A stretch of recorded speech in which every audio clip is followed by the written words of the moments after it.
বক্তব্য রাখছেন জনাব হযরত মাওলানা আবু সালেহ সাহেব।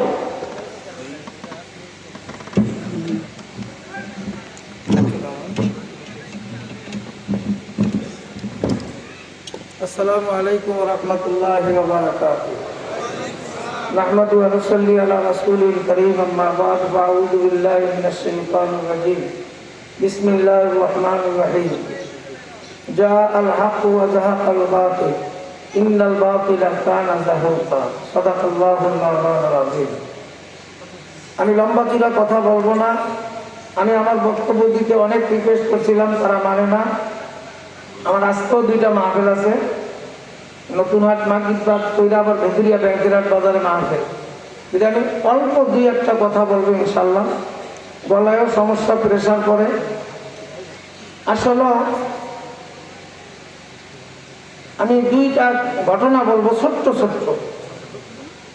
হাকিমুল উম্মত আশরাফ আলী থানভী রহমাতুল্লাহ আলাইহি একবার ঢাকা আসছিল, বড় 100 বছর আগে।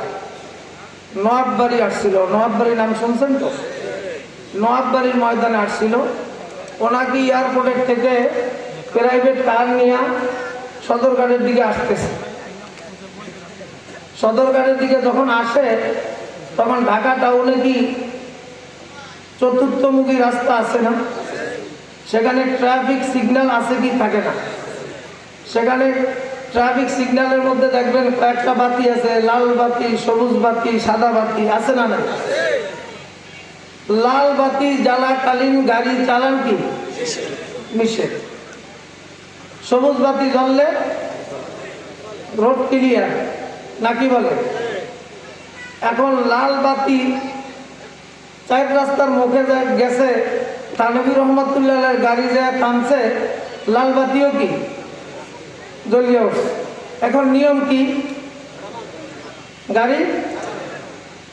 এই গাড়িওয়ালায় দুপুরের টাইম জানলা দিয়া টাইম দিকে বাম দিকে লুকিং গ্লাস দিয়া দেখা দেখে কোনো গাড়ি ঘোড়া কি নাই, উনি গাড়িটা কি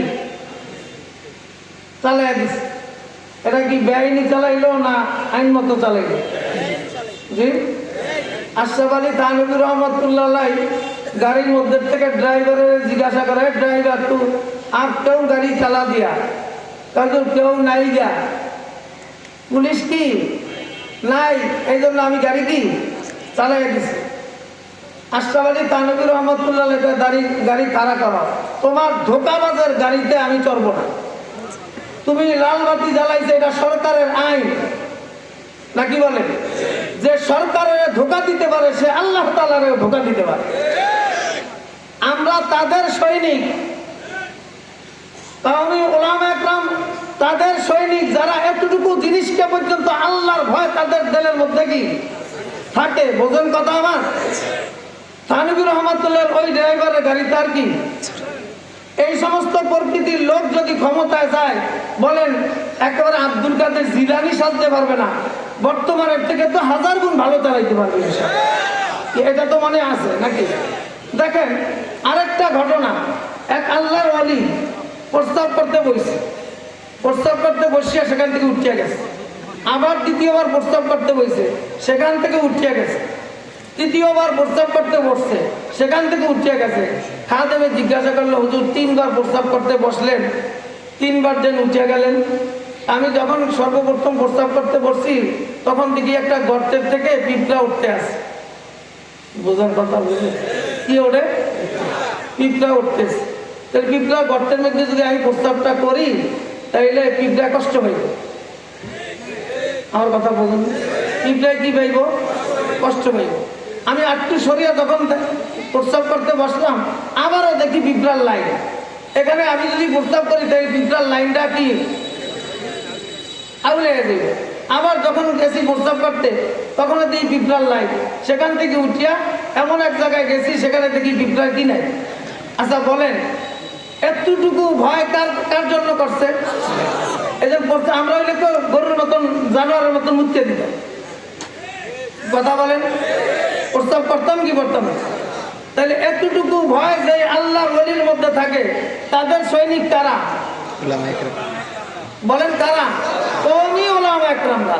এই জন্য আপনাদের হাত জোর করিয়া বলি, আপনাদের পা ধরিয়া বলি, পায়ে হাত রাইখা বলি, যত কাজ করবেন দিনই করেন দুনিয়াবি করেন, এই সমস্ত ওলামা একরামদের সান্নিধ্যে আসিয়া পরামর্শ ছাড়া কোনো জায়গায় কাজ করবেন না, তাইলে আপনিও ধ্বংস হবেন, আপনার পরিবারবর্গ ধ্বংস হবে।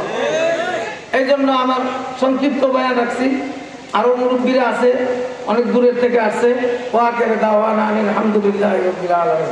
আসসালামু আলাইকুম ওয়া রাহমাতুল্লাহ।